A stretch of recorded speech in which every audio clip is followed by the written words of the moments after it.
Hi friends, welcome to Tutor Joes. நம்ம இன்னைக்கு பார்க்க போற டாபிக் பாத்தீங்கன்னா வந்து NetBeansல JFrame ஃபார்ம்ல progress bar எப்படி யூஸ் பண்றது அப்படினு சொல்லி பார்க்க போறோம். இப்போ நார்மலா பாத்தீங்கன்னா progress bar எதுக்காக யூஸ் பண்ணுவாங்க அப்படினா ஒரு வர்க் எவ்வளவு கம்ப்ளீட் ஆயிருக்கு அப்படிங்கறத டிஸ்ப்ளே பண்றதுக்காக தான் progress bar டிஸ்ப்ளே பண்ணுவாங்க. இப்போ நம்மளுடைய NetBeans JFrame ஃபார்ம்ல எப்படி நம்ம progress bar யூஸ் பண்றது அப்படினு சொல்லி பார்ப்போம். இப்போ ஃபர்ஸ்ட் பாத்தீங்கன்னா வந்து NetBeansல ஒரு JFrame ஃபார்ம் கிரியேட் பண்ணியிருக்கேன்.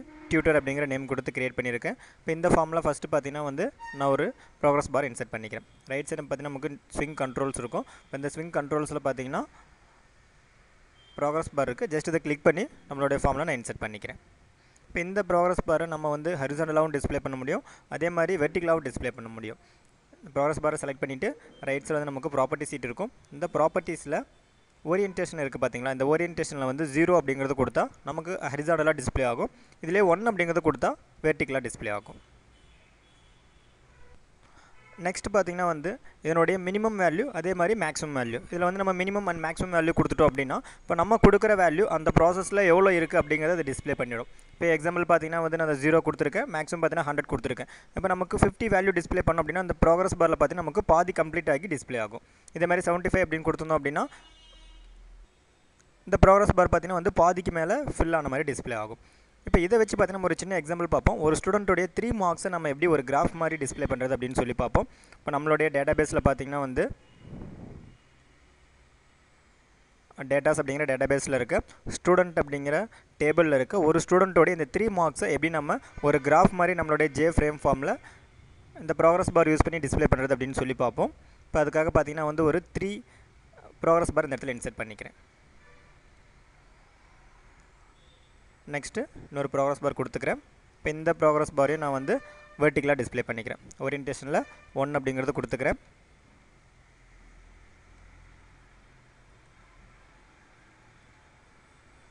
டோட்டலா பார்த்தீங்கன்னா ஒரு 3 progress bar இன்சர்ட் பண்ணிக்கிறேன்.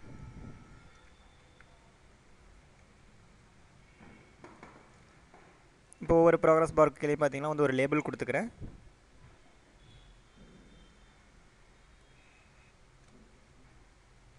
இப்போ இந்த progress barல லேபிள் நேம் பாத்தீங்கன்னா வந்து mark 1 அப்படிங்கறது கொடுத்துக்கிறேன். ஏன்னா நம்ம ஃபர்ஸ்ட் மார்க் டிஸ்ப்ளே பண்றதனால mark 1 அப்படிங்கறது கொடுத்துக்கிறேன்.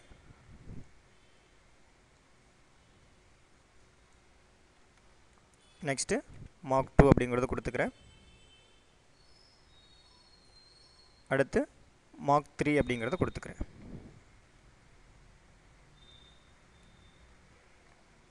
இப்போ நம்ம ஸ்டோர் பண்ணி வச்சிருக்க அந்த டேட்டாஸ் பாத்தீங்கன்னா ஸ்டூடண்ட் உடைய 3 மார்க்ஸ் ஸ்டோர் பண்ணிருக்கோம். இப்போ இந்த மார்க்ல வந்து பாத்தீங்கன்னா மினிமம் வேல்யூ 0, மேக்ஸிமம் மார்க் பாத்தீங்கன்னா 100. அதனால என்ன பண்ணிக்க போறோம் அப்படினா ஒவ்வொரு progress bar உடைய மினிமம் வேல்யூ 0, மேக்ஸிமம் வேல்யூ 100 அப்படிங்கறது கொடுத்துக்கிறேன்.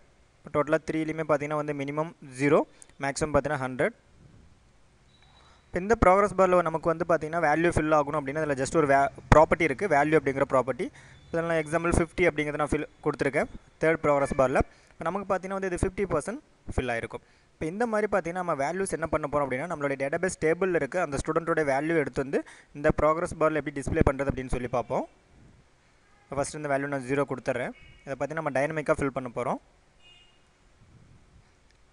டேட்டாபேஸ் டேட்டாபேஸ் டேபிள்ல இருக்க வேல்யூஸ் நான் எடுக்கிறதுனால ஃபர்ஸ்ட் டேட்டாபேஸை கனெக்ட் பண்ணிக்கிறேன். டேட்டாபேஸ் கனெக்ஷன் பாத்தீங்கன்னா வந்து நம்ம தனி ஒரு db connect அப்படிங்கற ஃபைல்ல கொடுத்திருக்கோம். இப்போ இந்த ஃபைல்ல பாத்தீங்கன்னா வந்து நம்ம connect அப்படிங்கற ஒரு மெத்தட் கொடுத்து அந்த மெத்தட்ல பாத்தீங்கன்னா வந்து நம்ம டேட்டாபேஸை கனெக்ட் பண்ணி அந்த கனெக்ஷனை நம்ம ரிட்டர்ன் பண்ணிருக்கோம். இப்போ இந்த மெத்தட வந்து நம்மளுடைய புரோகிராம்ல நான் கால் பண்ணிக்கிறேன். சோர்ஸ்ல ஃபர்ஸ்ட் SQL பேக்கேஜ் இம்போர்ட் பண்ணிக்கிறேன்.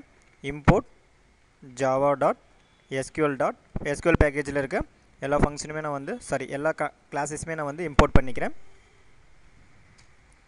ஃபர்ஸ்ட் வந்து கனெக்ஷன் அப்படிங்கற கிளாஸ்க்கு con அப்படிங்கற ஒரு ஆப்ஜெக்ட் கொடுத்துக்கிறேன். நம்மளுடைய கனெக்ஷனை ஸ்டோர் பண்ணிக்கிறதுக்காக con அப்படிங்கற ஒரு ஆப்ஜெக்ட் கொடுத்துக்கிறேன். நெக்ஸ்ட் நம்ம செலக்ட் பண்ற அந்த ரிசல்ட்டை ஸ்டோர் பண்றதுக்காக result set அப்படிங்கற கிளாஸ்க்கு rs அப்படிங்கற ஒரு ஆப்ஜெக்ட் கொடுத்துக்கிறேன்.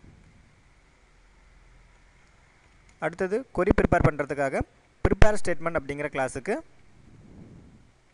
pst அப்படிங்கற ஒரு ஆப்ஜெக்ட் கொடுத்துக்கிறேன். இப்போ ஃபர்ஸ்ட் வந்து நம்ம கனெக்ஷன் ஸ்டோர் பண்ணனும்.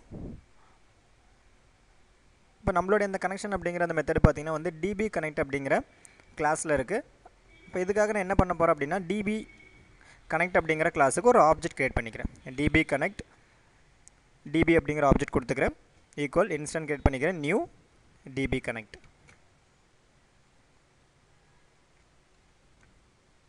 இப்போ இந்த டிபி அப்படிங்கிற ஆப்ஜெக்டை யூஸ் பண்ணி அந்த கிளாஸில் இருக்க கனெக்ட் அப்படிங்கிற மெத்தட் நான் கால் பண்ணிக்கிறேன்.